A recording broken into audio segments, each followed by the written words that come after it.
Fantastic. I think probably with that we can. You guys happy to start, Alex and Jonathan? Yeah, let's go for it. Oh yeah. Fantastic. Well, firstly, good afternoon, everyone, and thanks for taking the time to out of your busy schedules to attend our conversation today around how to extend your MFA to all the blind spots within your organisation. To introduce myself, I'm Scott Goodall, and I'm the commercial manager in the UK for Silverfort. Just a couple of very quick housekeeping rules before we start. If I could ask you all to remain on mute for the duration of the presentation, that would be highly appreciated. I will be on the chat throughout the presentation, so if you have any questions, please feel free to fire them away, and I'll be interactive on the chat, or I'll ask the guys at the very end. At the end, please feel free to come off mute and ask questions. There is a question time at the end. So again, thanks for taking the time. I'm joined by Alex from Microsoft and Jonathan from Silverfort to discuss how to extend your MFA to all the blind spots within your organisation. Without further ado, I'll hand over to Alex from Microsoft. Yep, thanks, Scott. Hi, everyone. I'm hoping that my screen's loading up now. Can you see that okay? Yeah, fantastic. Thumbs up. Lovely stuff. Okay, now we all know that you're here to see the great MFA on-prem stuff that Silverfort can do, but it wouldn't be a great presentation unless Microsoft popped up and gave you 15 minutes of joy. So that's why I'm here today. Mainly my main message to get around today is, we've had another name change. So all of our identity products, where we started out with just Azure AD, we've grown and grown and grown, as you'll see over the next couple of slides, to a whole portfolio of identity products. So hence the name change. To Microsoft Entra. We'll go into more of what those products within that family of family of Entra products has been called. There's a slide on that, so we'll cover that in some detail. But before we get to that, I just really want to reiterate the fact that we at Microsoft see the identity as the complete control plane. So before we get to your data, before we think about how secure a device is, identity is absolutely the first stop, no matter if it's a BYOD device, whether it's your work device, whether someone's logging in from the hotel reception PC to do that last minute bit of work they didn't manage to do, right? So the one thing that's always common throughout all that process is that person's identity and what they can do and what they can access with it. And there's never been more important, as we know, since the COVID pandemic, the sort of hybrid working that was starting to happen before that, having that perimeter that we're used to with everyone coming to work and everything being under our control, it's never been more stretched than it is today. And we're seeing that more and more with job adverts where, you know, people are putting in work from home or hybrid 3 days a week. To attract that talent, we're having to do that as an organization now to attract the talent in, because if we don't offer it, a lot of that really talented workforce is going to organizations that don't offer it, right? So we need a platform that delivers on that new hybrid, completely off. Some scenarios not hybrid at all, just these people never going into the office, because you want the best talent from around the world, giving people those access, but doing it in the most secure way possible. Because as we know, identity attacks are on the rise. Phishing is still the most popular way of getting into your organization. We're seeing over 1,000 password attacks per second in our research. There's more than 111 million per day of password spraying, password replaying, and everything that goes along with it. So we see the world like this, no matter whether it's a human identity, whether it's a workload identity for automation or a server's accounts in the background, whether it's your ever-growing customer list and they need an identity into their platform, or whether it's partners and external identities.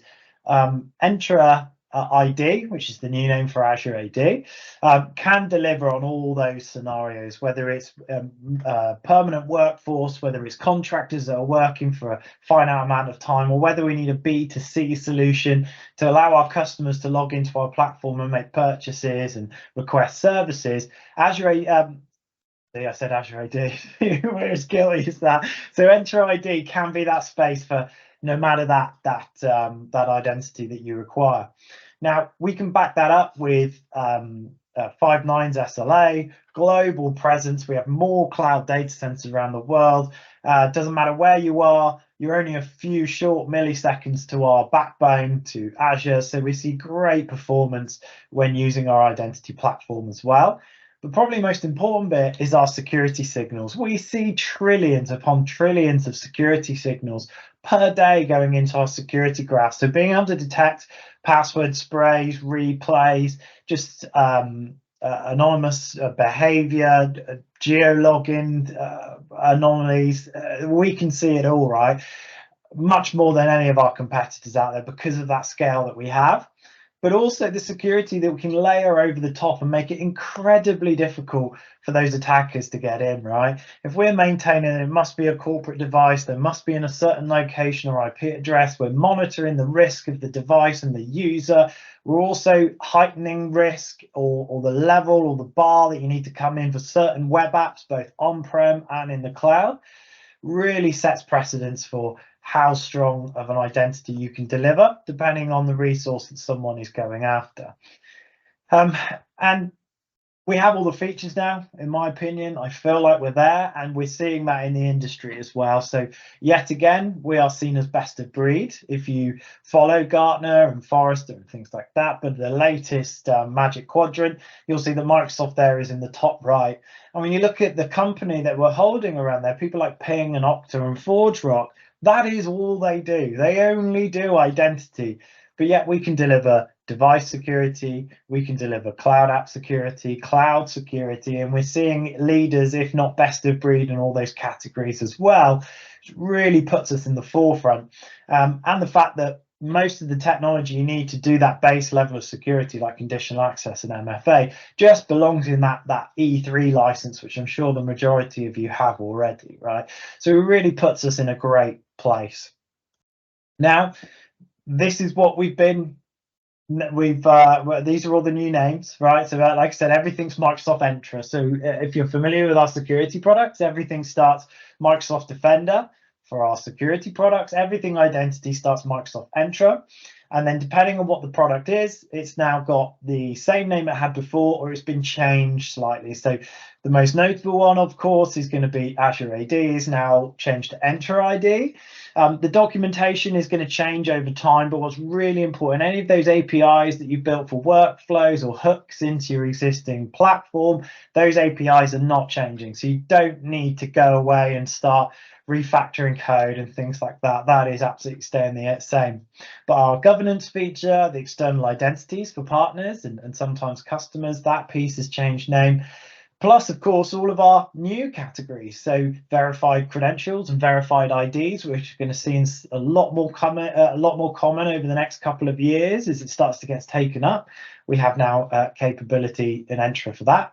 Our permissions management has been rebranded. So where we made the acquisition of Cloud Knox, we can now do that just in time over permissions reporting, not only in Azure, but in also AWS and GCP. So we have those hooks into those different platforms to handle permissions from that one single workspace.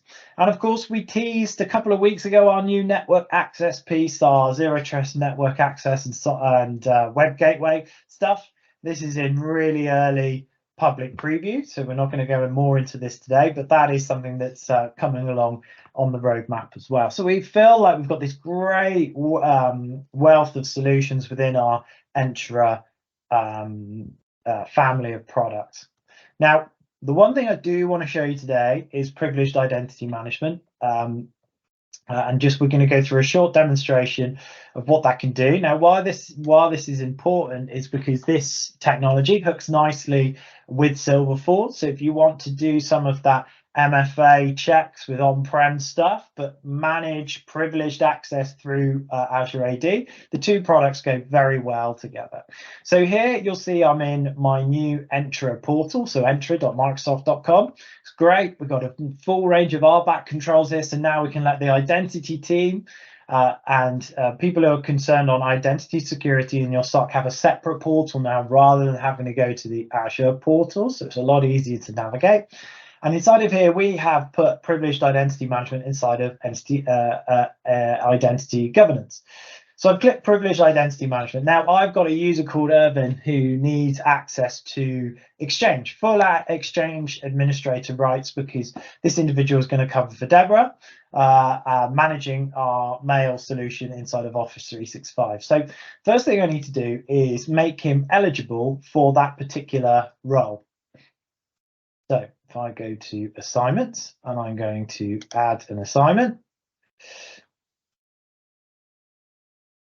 and I'm going to find Exchange administrator. So we can do privileged identity on groups, on Azure AD roles, but also Azure resources as well currently.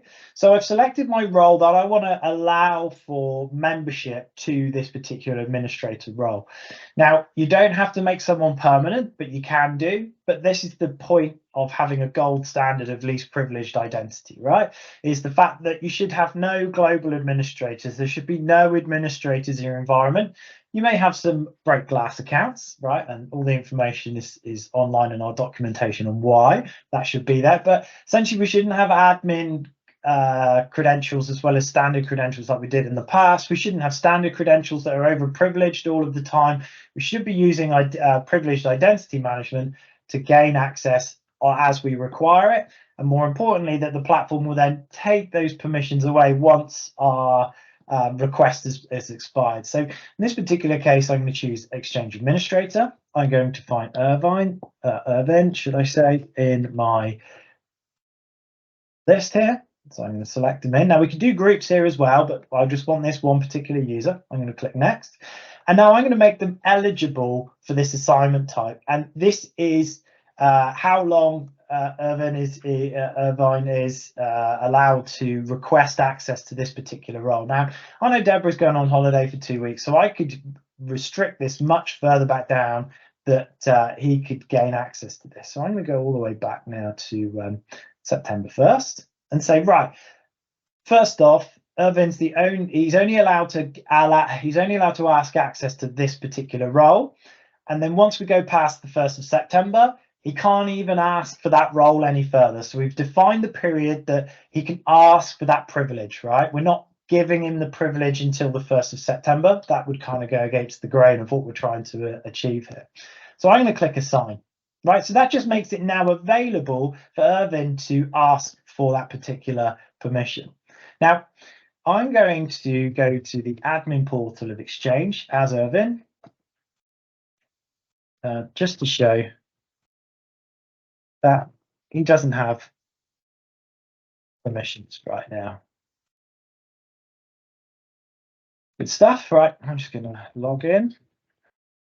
That's that user. Now, what's going to happen here is it's going to attempt to go to the Exchange portal. It's going to go, no, he doesn't have permissions, and it's going to bounce him back to Office 365, where he just sees his login and his account for his mail. So he can just do standard operations against just his account and his mailbox only.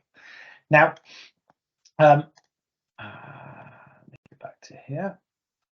And let me log in as that particular user again. So I'm going to go, whoops, wrong one. Everything goes to Entra now.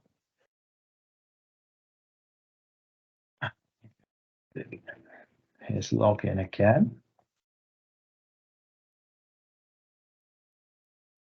Stuff. Now, naturally, you would have conditional access and MFA in the front of this, right? You wouldn't just let him straight in. This is my demo environment, and for the purposes of time, I've excluded him currently, but we would go through those standard checks, right? You're not just getting through with no checking whatsoever. Now, inside of here, I can go to identity governance and go to privileged identity management, which when I log in, it knows I'm Irvin, obviously, and you can see that Exchange Administrator is now available for him to now activate and use as he requires. So he's going to go ahead and click activate.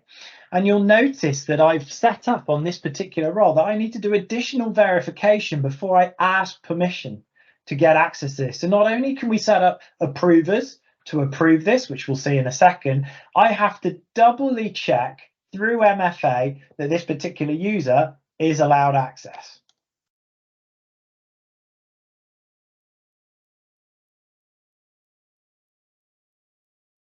Stuff. Right.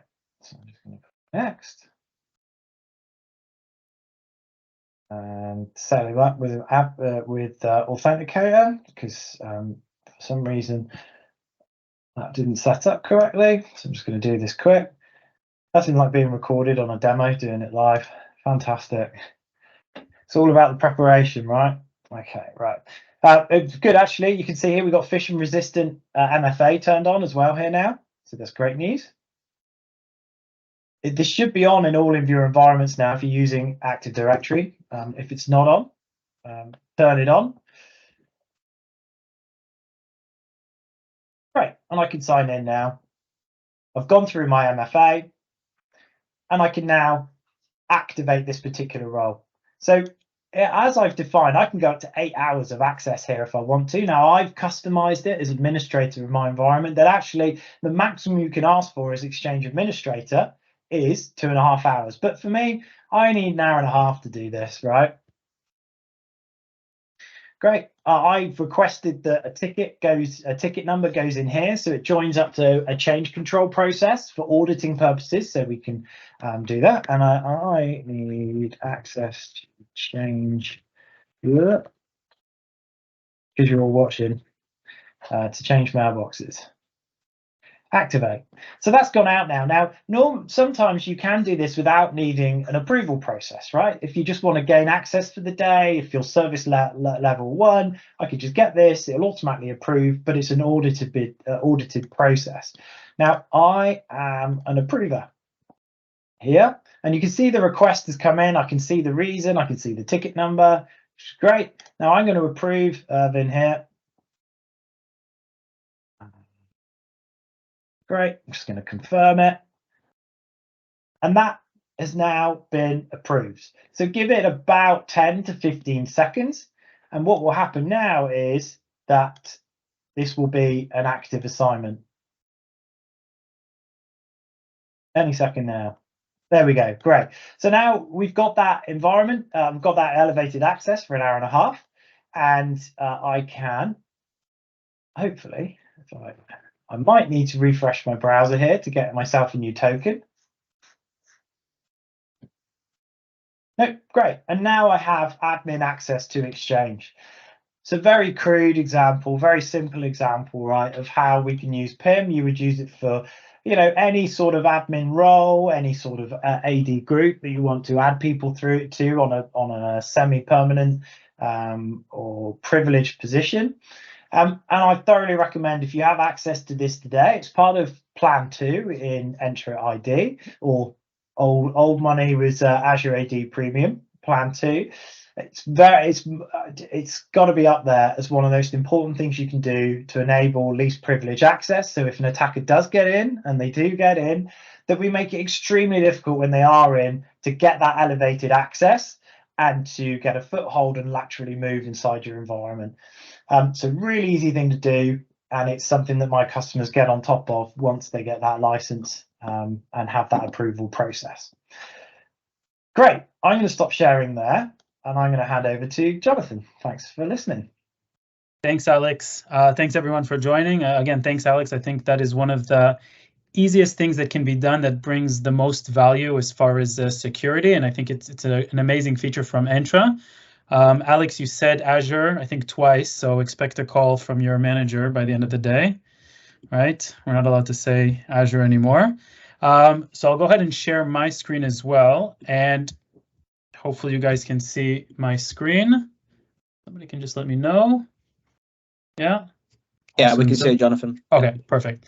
So what I'm going to talk about is in direct continuation with what Alex mentioned, and privilege identity management, PIM, as Alex showed, for example, with Exchange Online Management and Administration, is amazing. But what happens if we want to use those same tools and capabilities that we get from Entra ID, like PIM, like conditional access, but for things that aren't cloud native, that aren't SaaS applications, things that we have running on-prem, legacy applications, things that are going through Active Directory.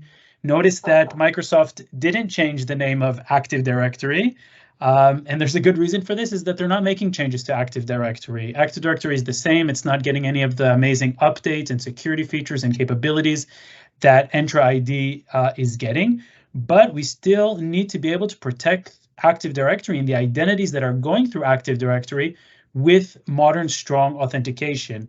Because remember, even though we have Entra ID and we have Active Directory, it's the same identity that is being used. So it doesn't matter if one day I'm logging into Office 365 and the next day I'm logging in to an on-prem ERP system. Attackers can begin in the cloud and move on-prem, and they can begin on-prem and move to the cloud. And Alex mentioned at the beginning all of the different signals and the risk indicators that Microsoft is seeing in the cloud.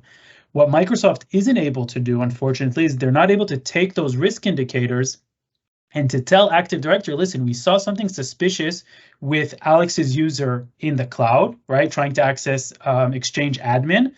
Now I want you to affect the authentication of Alex's user for on-prem. Up till now, they've been siloed. And Silverfort has been partnering with Microsoft really since the beginning of Silverfort to be able to provide this unified protection, to be able to look at identities across the different providers, be it Entra ID or Active Directory, correlate risk, and also affect authentications no matter where the authentication is taking place, and to take those tools that are available in Entra ID and to bring them on-prem. And that's what I'm going to show you in the rest of the webinar that we have today. So a lot of times when we come to customers and we talk to them, sometimes it's happening less and less. In the past, they told us, you know what, I already have MFA for, let's say, Office 365. I'm protected for my web applications and accessing my servers in the cloud, so that I have my gate in place. But in reality, that's not the entire customer's network. In reality, they have file shares. They have the ability to use tools like PSExec or PowerShell that completely circumvent the gate. So they might think that they're protected, but the attacker's going to see the gate. They're not going to try and go through the gate. They're going to see if there's ways to get around the gate. And that's exactly what file shares and PowerShell and other similar tools allow the attackers to do. Again, they can start on-prem, get hold of that identity, and from there, once they have the hash or the password or whatever it may be, then they can go to the cloud, and it's not even an attack anymore. It's just using the password that's already been compromised or the hash or whatever it may be. So it's really important to protect all of the interfaces and all of the authentications and not just the cloud authentications. And when we're talking about the journey to the cloud, maybe Microsoft doesn't want to hear this, but it's not as quick as we thought it was going to be maybe 5 or 10 years ago. So according to the latest research, fewer than 3% of large to medium to large organizations are going to be fully cloud by 2025. That means for the foreseeable future, we're going to have Active Directory, we're going to have on-premise authentications taking place, and we need to be able to protect them using the same modern tools with the same user experience, the same admin interface, the same level of controls as if we're protecting our SaaS applications. So let's just jump through 2 or 3 interesting numbers from a report that Microsoft released late last year, their digital defense report. So there's a few interesting numbers I want to point out too. One is that 98% of people that were questioned found that legacy authentication protocols was one of the key issues impacting their cyber resiliency. That's a huge, huge number. And 70% and 90% thought that not having MFA for privileged accounts or for user accounts is what's affecting their cyber resiliency. This is super important to understand. How do we protect all of our users and not just cloud users? We have to protect all authentications because it's the same identity, regardless if it's on-prem or if it's being used in the cloud. So again, if we take a look at the heart of the enterprise is Entra ID. And Alex, I hope I get bonus points for updating the slides with the correct terminology. So Entra ID and conditional access really should be the heart of my identity security policy. This is great for my SaaS applications and so on, like Alex showed in the demo. There are certain applications like web applications, RDP, that we can use existing or known solutions from Zscaler, Akamai. Even Microsoft has a new solution out, as Alex mentioned in public preview, what's called private access. But there are still a lot of things that can't be covered by Microsoft. So file shares, which is a main target for ransomware and how ransomware spreads across the organization. Homegrown and legacy applications that are non-web-based applications. There are still a lot of those, especially in the manufacturing, industrial, healthcare fields. And the remote administration tools, the PowerShells. These are tools that attackers are using on a daily basis, but also my admins are using them, and I need to make sure that they're able to use them in a secure way. And of course, we can't forget about service accounts. Service accounts are still very much heavily focused on-prem, and we need to be able to monitor them and protect them as well. So what I want to show you now is a few demonstrations, and I'm going to do recorded demos because I'm not as brave as Alex is.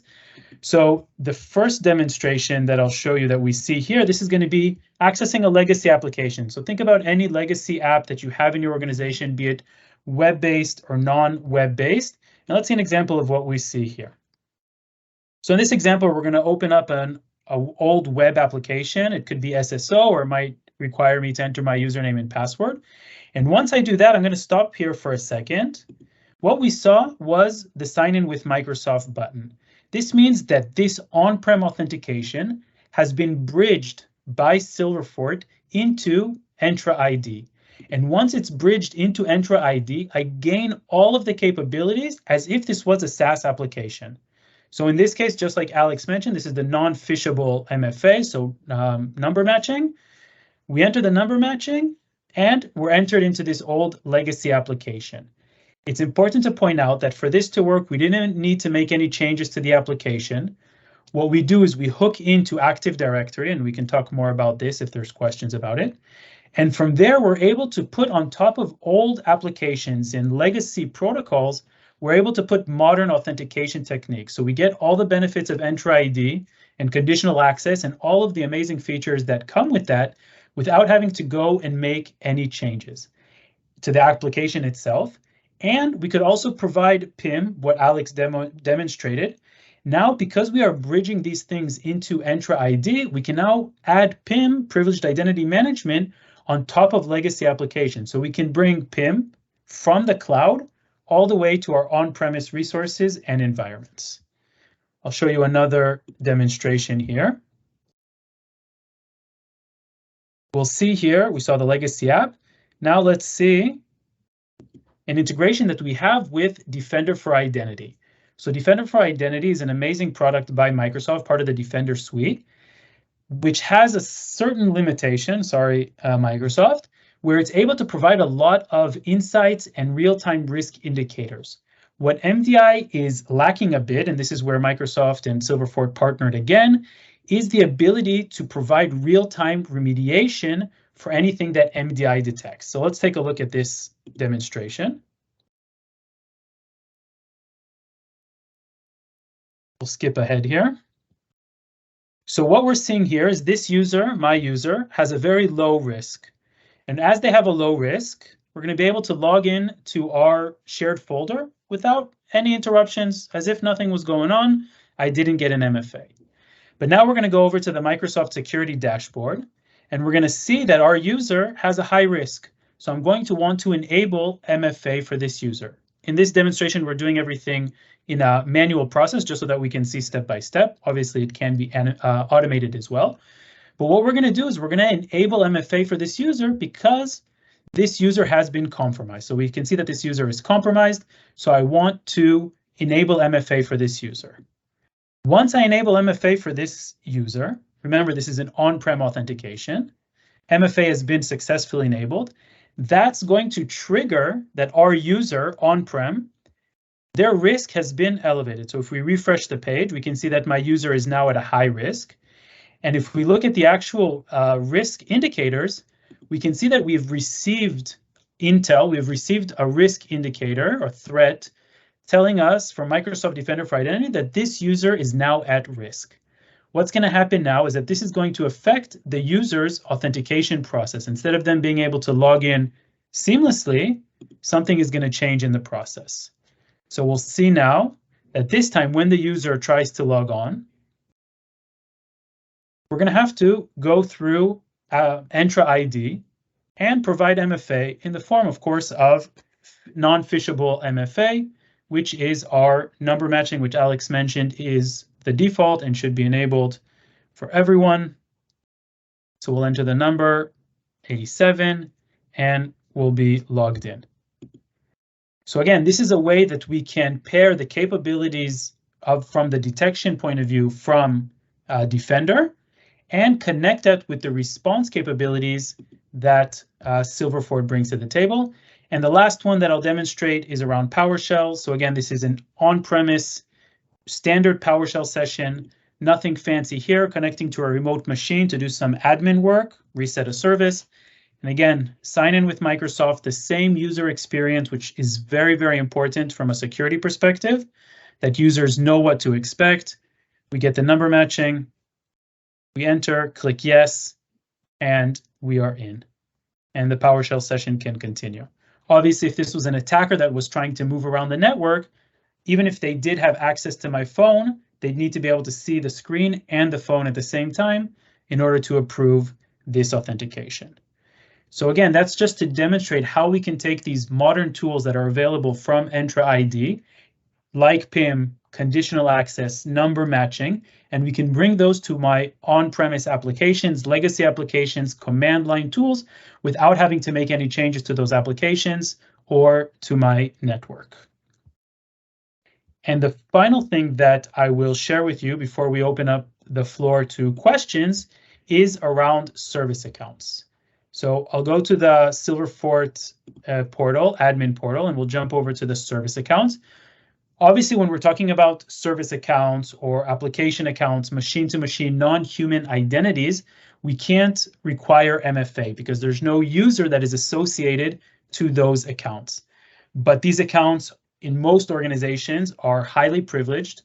Their passwords are almost never rotated, and they've usually been running for a long time in the organization. So they're one of the first places that an attacker is going to go when they get into your network is they're going to look for those service accounts in scripts, in applications, on desktops, wherever it may be. They're going to look for those service accounts. So the first thing that Silverfort can provide is visibility.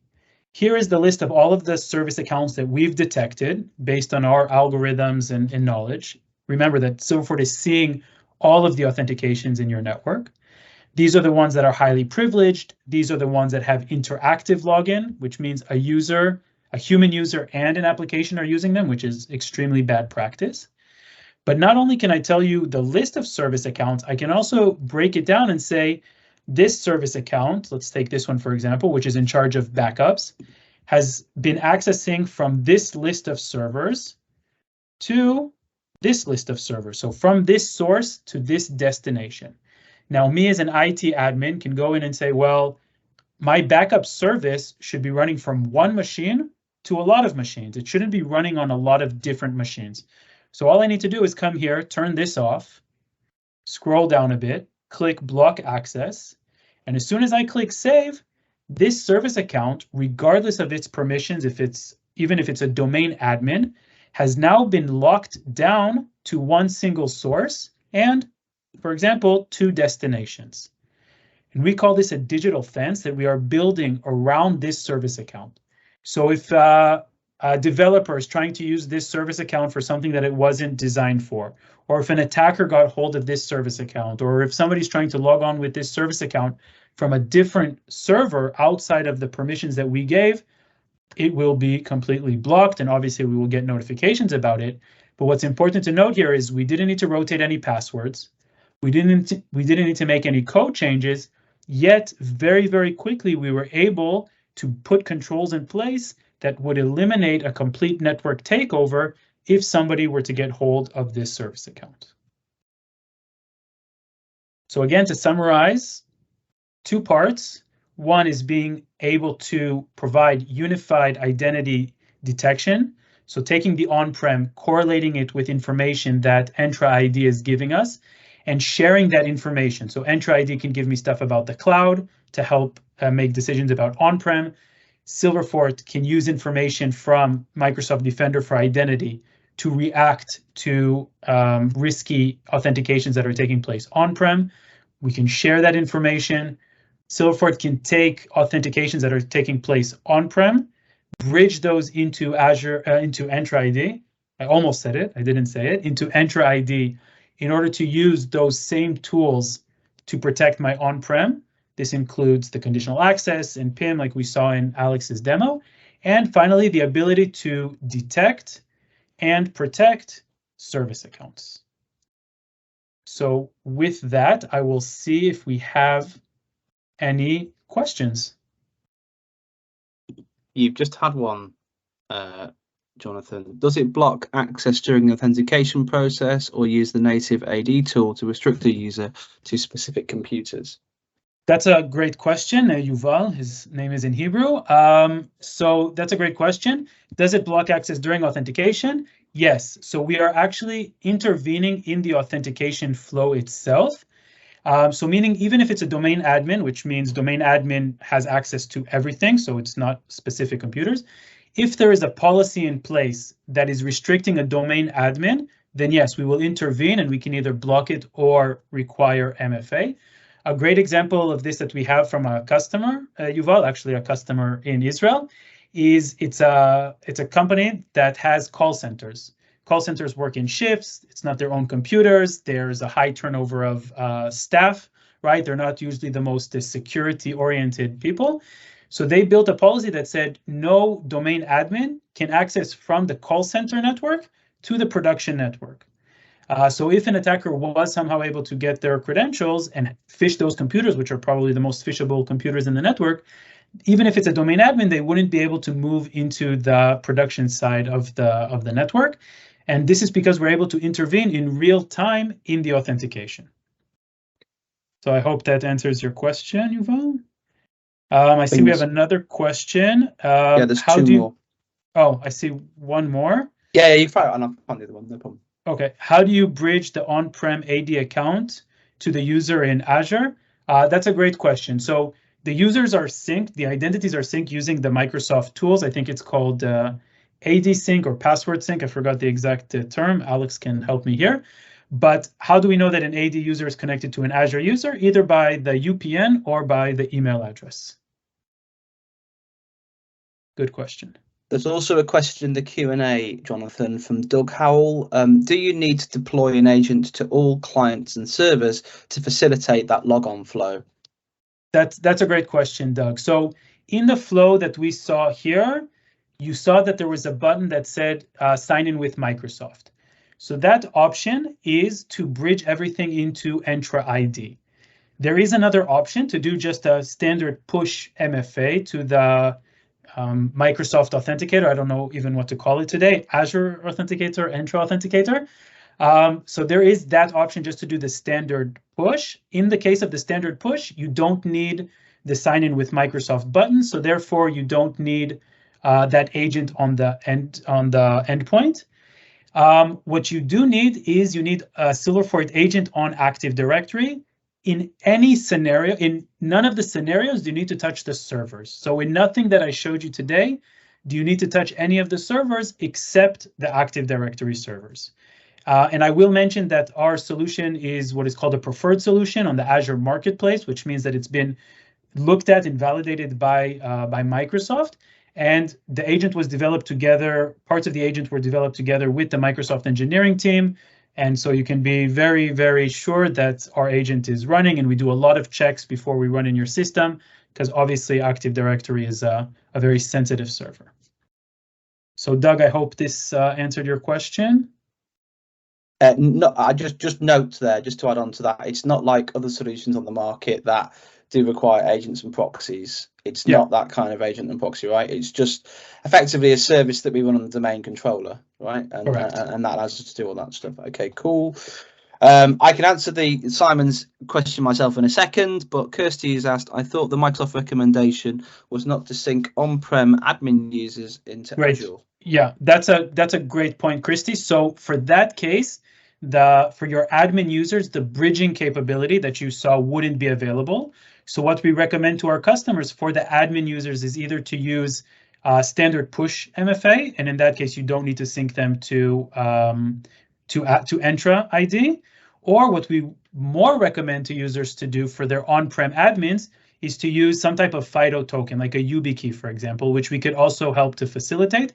Again, without the need to make changes to your servers or to your applications, we could bring the ability to use FIDO tokens, like a YubiKey, for example, for all of your admins for on-prem, and that way they wouldn't need to be synced to Entra ID. So I hope that answers your question, Christy, but that's a great point, and we have a lot of customers doing exactly that. Awesome. This is one is probably more aimed at me from Simon. So how is the product licensed, by DC or by user? So the way that we license Silverfort, that there's two licensing models. The first thing that I'd note, it's based on physical employee numbers. So as an example, if you have 500 physical employees at your organization, the licensing model will always be for 500. And effectively, we always want to monitor all of the authentications within your organization, whether they be across MFA or service accounts. And then we can also do enforcement, as Jonathan showed. So we could either monitor all your organizations and MFA just a subset of users, or we have an enterprise license which allows you to MFA and enforcement or monitoring on your entire service account stage as well. So there's two licensing models, but happy to discuss it another date if required. And there's another question from Carlo about when looking at FIDO, do bio keys also work? Carlo, also great question. As long as the key supports the FIDO standard, then we can support it. So if to unlock the FIDO key, you need to enter a fingerprint, then as far as we're concerned, it's still just a regular FIDO key. So we would support that as well, no problem. And we can also use OTP, by the way. So for places where FIDO might not be reasonable because it's relatively costly in some cases. So we usually see it only for admins. We can also use OTP either from a phone or from a physical card. But again, we can take that offline. Any more questions? I'll try and keep a log here. Can't see any more. I don't see any more. Yeah, I don't see any more either. Oh, hang on. No, Carlos just asked another one. Also, is it possible to leverage Windows Hello Professional as a key? Yeah, so Windows Hello is a FIDO token. So if you have a Mac, so all modern Macs with Touch ID are FIDO. If you have a modern Windows laptop, then most of those also that come support with Windows Hello. That's a FIDO token. So you just put your finger or it reads your face, and basically that's a FIDO token. So you could use that as well. Yeah, no problem. Awesome. I'll give it a little bit of time, and I'll just note that, yes, the call, apologies, I forgot to note at the beginning, the call will be recorded, and I'll send it out to everyone on here and also everyone that couldn't participate, and I'll drop you a message of any other questions. Oh, John's just asked a question as well. I'd like to follow up offline regarding sending MFA to on-prem admins. Okay, no problem, John. I will drop you an email and we can pick that up. That's not a problem at all. Last shout out if there are any further questions, but if not, I'll end the call there. Thank you very much for your time. Thanks, Alex. I want to say thanks to Alex for joining and the partnership that we have with Microsoft. And by the way, we're also available on the Microsoft Marketplace. For those of you that are used to purchasing in the Marketplace, then feel free to reach out to us through the Marketplace as well. And thanks, Alex. No worries. Thank you. Thanks, everyone. Have a great day. Have a great time. Bye-bye. See you soon.